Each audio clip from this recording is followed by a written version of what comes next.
রাজধানীর বিজয় সরণিয়া মোড়ে কলমিলতা বাজারে একটি মার্কেটে আগুন নিয়ন্ত্রণে এসেছে। আজ মঙ্গলবার ১৯ মে সকাল ৭টার দিকে ফায়ার সার্ভিসের ১০ ইউনিটের চেষ্টায় আগুন নিয়ন্ত্রণে আসে। ফায়ার সার্ভিস সদর দপ্তরের মিডিয়া সেলের কর্মকর্তা মোহাম্মদ আনোয়ারুল ইসলাম দুলন বিষয়টি নিশ্চিত করেছেন। এর আগে ভোর ৫টা ১৪ মিনিটের দিকে দোতলা মার্কেটটির নিচতলায় আগুন লাগে।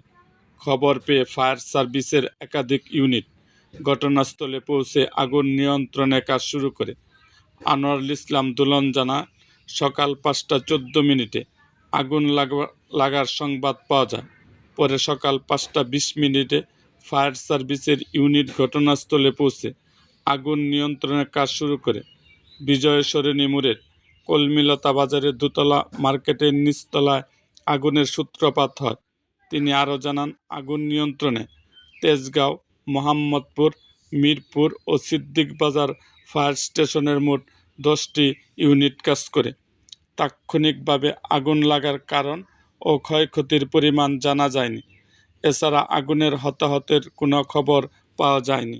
এরকম আরও ভিডিও পেতে আমাদের মুক্তাগাছার ইতিহাস মিডিয়া ইউটিউব চ্যানেলটিকে সাবস্ক্রাইব করুন এবং পাশে থাকা বেল আইকনটি বাজিয়ে দিন।